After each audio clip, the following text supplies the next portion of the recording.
नमस्कार। मैं दिल्ली से गुलशन पहुंचा फाइट फॉर जुडिशल रिफॉर्म से।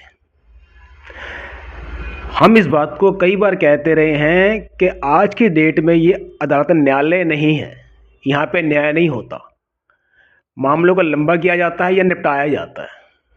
यही बात पंजाब और हरियाणा हाईकोर्ट ने कही है। द ट्रिब्यून की एक अखबार है जिसकी सोशल मीडिया साइट पर एक खबर छपी थी। उसमें लिखा था कि हाई कोर्ट ने न्याय से मामले की निपटारी की और बदलाव की ओर इशारा किया, न्यायिक आत्मनिरीक्षण का आह्वान किया।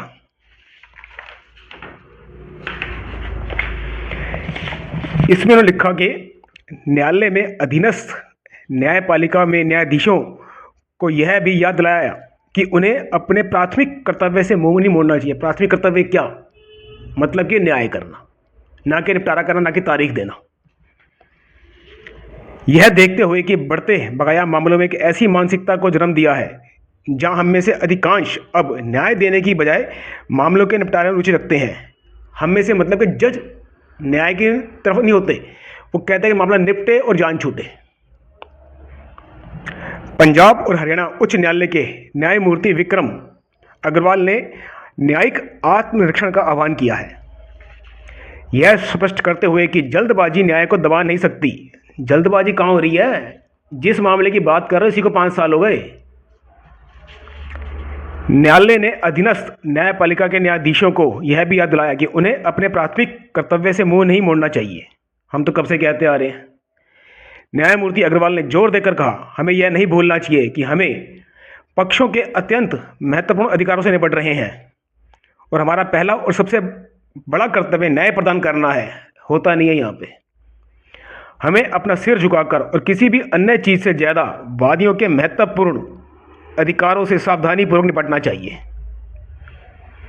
ये टिप्पणियां एक ऐसे मामले में आई जिसमें उच्च न्यायालय ने पाया कि एक रिकवरी मुकदमे को ट्रायल कोर्ट और संबंधित वकीलों ने बेहद लापरवाही से संभाला था। अदालत ने कहा कि ट्रायल कोर्ट में पक्षों के लिए गंभीर निहितार्थ को समझे बिना मामले का निपटारा करने में जल्दबाजी दिखाई। भैया जी, मैंने थोड़ी कहा जल्दबाजी दिखाओ, अब जल्दी करो तो कहते हैं, लेकिन 5 साल के बाद कहीं जल्दबाजी दिखाई है तो देर क्या होती है? फिर 5 साल बाद किया और खुद कह रहे हैं कि अन्याय हुआ। इस समय ट्रायल कोर्ट में मामले की संवेदनशीलता के साथ नहीं संभाला और शायद मामले को निपटारा करने में जल्दबाजी की थी। न्यायमूर्ति अग्रवाल ने कहा, मैं इसके लिए पूरी तरह से ट्रायल कोर्ट को भी दोषी नहीं ठहराऊंगा। बढ़ते बकाया मुकदमों के कारण, पेंडेंसी के कारण, हम में से अधिकांश अब न्याय देने की बजाय मामलों के निपटारे में रुचि रखते हैं। जज अब न्याय देने में रुचि नहीं रखते। जब न्याय देने में रुचि नहीं रखते तो हमसे क्यों कहा जाता है कि न्याय लेने के लिए यहां पे आओ? साफ बोलो कि निपटाया जाएगा यहाँ पे, तो हम आपके पास निपटाने के लिए आए या फिर किसी माफी के पास आए निपटाने के लिए?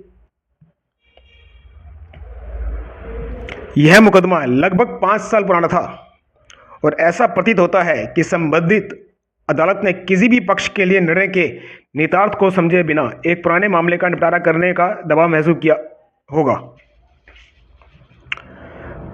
प्रक्रियागत खामियों का जिक्र करते हुए न्यायमूर्ति अग्रवाल ने बताया कि सिविल प्रक्रिया संहिता के आदेश 7 नियम 4 के तहत मूलभूत आवश्यकताओं का शिकायत प्रस्तुत करने के चरण में ही घोर उल्लंघन किया गया।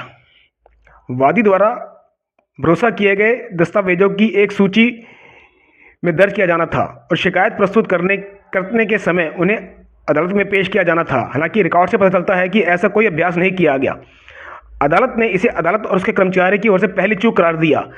जब जानते हैं कि वादी का मुकदमा ठीक ढंग से वकील ने नहीं लिखा, बहुत सी कमियां छोड़ दी उसके अंदर, और पता था कि वादी को न्याय नहीं मिलेगा, उस पिटीशन के अंदर ही खामी है, तो उसको एक्सेप्ट ही क्यों किया गया? उस पर वो ऑब्जेक्शन लगा के करते कि पहले अपने डॉक्यूमेंट्स पूरे कीजिए, आप आने दो आने दो आने दो, फंसने दो फंसने दो फंसने दो, हमें क्या? बस यही एक तरीका अपना रखा है आपने। वकीलों की बारी का जिक्र करते हुए न्यायमूर्ति अग्रवाल ने कहा कि अभियोजन पक्ष के एक गवाह द्वारा मामले में दायर दायर हलफनामे में 38 दस्तावेजों का उल्लेख किया गया था, लेकिन केवल 2 दस्तावेज ही पेश किए गए। अदालत ने जोर देकर कहा, वादी जिनमें से कई अशिक्षित ग्रामीण हैं, अनपढ़ ग्रामीण, उचित सहायता के लिए वकीलों पर निर्भर हैं। यही तो हम भी कहते हैं कि अदालतों के अंदर ऑडियो रिकॉर्डिंग होगी तो जो ग्रामीण, जो अशिक्षित, जो अनपढ़, पढ़ना लिखना समझना नहीं जानता, वो अपनी बात को कहना सुनना समझना जानता है, अपनी बात कहेगा, आप समझदार हैं, आप बात समझ लीजिए, न्याय कर दीजिए। इतना कॉम्प्लिकेटेड सिस्टम आपने बना दिया है कि अच्छे अच्छे वकील भी इसके आगे पानी भरते हैं। न्यायमूर्ति ने अग्रवाल ने मामले का निपटारा करते हुए कहा, न्याय नहीं किया, निपटारा करते हुए कहा, यह ध्यान में रखना होगा कि वादी वकीलों के पास जाते हैं क्योंकि ज्यादातर लोगों को कानूनी ज्ञान नहीं होता। हम खुद कह रहे हैं कि बात कानून की नहीं है। मैं एक पीड़ित हूं, मेरे को थप्पड़ किसी ने मारा, मेरे साथ किसी ने अन्याय किया, मेरे किसी ने कोई सामान लूटा, तो मैं अपनी सिर्फ ग्रीवेंस लिख के आपको दूंगा मैं। उसके बाद वो आपका समझ होनी चाहिए कि आपने उसमें क्या एक्शन लेना है। क्यों हमें वकील के मार्फत या क्यों एक प्रॉपर कानून के तहत उसमें लिख के देना पड़ता है कि आपको इतनी समझ नहीं है जजिस? मेरी ग्रीवेंस मेरे को पता है, मेरे साथ अन्याय क्या हुआ वो मुझको पता है, मैं वो लिख के दे दूंगा आपको। इससे सिंपल क्या हो सकता है? सिंप्लीफिकेशन कीजिए अपने इस कानून सिस्टम को, टिप्पणियां मत कीजिए बार बार। और ज्यादातर लोग ग्रामीण अनपढ़ होते हैं और कानूनी रूप से प्रशिक्षित पेशेवरों का कर्तव्य है कि वे उनकी उचित सहायता करें। हालांकि हलफनामे के साथ दस्तावेज ना देने के कारण वादी को गंभीर नुकसान हुआ। जब कह रहे हैं कि ज्यादातर लोग अनपढ़ होते हैं, खासकर कानूनी मामले के अंदर, लॉ के मामले में तो हमारा देश 99% से ऊपर अनपढ़ ही है। पर पीड़ित ना करते भी कम से कम ज्यादा पूरा देश ही पीड़ित है किसी न किसी रूप के अंदर। पर डायरेक्ट पीड़ित जो है वो कम से कम भी मेरे हिसाब से आज की डेट के अंदर 35 से 40% तो है जो डायरेक्ट पीड़ित है किसी न किसी रूप के अंदर। उनके परिवार से कोई पीड़ित है या खुद पीड़ित है, पूरा परिवार पीड़ित है। जब जानते हैं कि इतने लोग आपकी भाषा को नहीं समझते, उसको सिंप्लीफाई क्यों नहीं किया जाता? वकील के लिए भी आसानी होगा, ज़्यादा सिंप्लीफाई होगा तो बात करना। इतना सारे कॉम्प्लिकेटेड प्रोसीजर है इसके अंदर। एक आदमी अपनी पिटीशन खुद क्यों नहीं दायर कर सकता? खुद जाकर न्याय क्यों नहीं मांग सकता? क्यों इतने सारे इफ एंड बट होते हैं? क्यों इतने सारे पेपर्स से मांगे जाते हैं कि ऐसे करो, सिनेप्सिस से मांगो, इंडेक्स करो, फलाना करो, ढिंगाना करो? अरे भैया, इतना बड़ा स्टाफ जो आपने कर रखा है, आपने 1 मिनट के एक हाई कोर्ट की जो रनिंग कॉस्ट होती है वो 10,000 12,000 रुपये होती है 1 मिनट की सिर्फ रनिंग कॉस्ट। करोड़ों अरबों रुपए आप एक हाई कोर्ट पे खर्च करते हो, एक डिस्ट्रिक्ट कोर्ट पे आप हर साल का करोड़ों अरबों रुपए खर्च करते हो। मिलता है क्या जस्टिस न्याय को? जनता को क्या मिल रहा है? सारी सुविधाएं तो मिल रही है ना आपको, हमें क्या मिल रहा है? इसीलिए कृपा करके अब इसको न्यायालय कहना बंद कर दीजिए, निपटारालय। शायद यही शब्द अच्छा रहेगा इसके लिए, निपटारालय, कि यहां पे मामले निपटाए जाते हैं, न्याय नहीं मिलता है यहां पे। ये भारत है। क्या बना दिया आपने हमारे महान देश भारत को? है जुडिशरी, है जजिस, क्या बना दिया आपने? जस्टिस के मामले में पूरे वर्ल्ड में कितने नीचे का लेवल है पता आपको?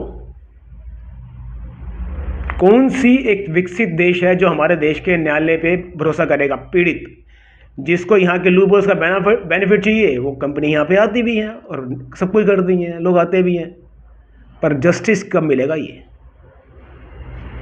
एक बात और देखी है मैंने कि high court, supreme court order जैसा मर्जी थे, पर उनकी टिप्पणियां बड़ी अच्छी होती हैं, क्योंकि टिप्पणियां छपती हैं अखबार के अंदर, बड़ी प्यारी प्यारी टिप्पणियां होती हैं। आहा, सुन के मजा आता है। 2 साल में निपटारा कर देंगे, 5 साल में निपटारा कर देंगे, तारीख पर तारीख नहीं मिलेगी, गवाहों का मुकरने का सहन नहीं हुआ, पता नहीं क्या क्या टिप्पणियां करते रहते हैं। भाई टिप्पणियां मत करो, 5 करोड़ लोग हैं, उनको फ्री कर दो, नए आने को तैयार बैठे हैं आपके पास तो उनका मुकदमा कर लेना, इन 5 करोड़ को फ्री करो एज सुन एज, फटाफट। जो इस वीडियो को देख रहे हैं उनसे मेरी गुजारिश है कि अपने अपने अगर उनके मुकदमे चल रहे हैं तो अपने अपने मुकदमे के अंदर ऑडियो वीडियो रिकॉर्डिंग की मांग करें, अपने केस को होल्ड पर रखने की हिम्मत रखें, जज से फाइट करना सीखें, बहस करना सीखें कि नहीं, मुझको अब भी सिस्टम पे विश्वास नहीं है। मेरा विश्वास तभी होगा जब यहाँ पे ट्रांसपेरेंसी के लिए ऑडियो वीडियो रिकॉर्डिंग होगी। जिस दिन आप में ये कहने की हिम्मत आ गई, समझ लीजिए कि आपको न्याय की दिशा में आपका पहला कदम बढ़ गया। हिम्मत लाइए अपने अंदर, डेयरिंग। भगत सिंह करने से भगत सिंह नहीं बन जाएंगे आप। भगत सिंह का सिर्फ 1% तो अपने अंदर लाइए आप। सिर्फ 1% कह रहा हूं आपसे मैं। उस 1% से ही पूरा देश हमारा हिल जाएगा। ला के देखिए आप। अगर आपको अच्छा लगता है तो कृपया इस चैनल को सब्सक्राइब कर दीजिएगा, लाइक कर दीजिएगा, जिससे कि हमारी ये वीडियोस और ये हमारे थॉट्स मैक्सिमम लोगों तक पहुँचें और वो भी सोचें कि इस देश के अंदर अब सबसे पहला प्राथमिक काम न्यायपालिका में सुधार होना चाहिए। इसके अलावा कुछ नहीं, सिर्फ न्यायपालिका में सुधार चाहिए हमारे को, बस। धन्यवाद आपका।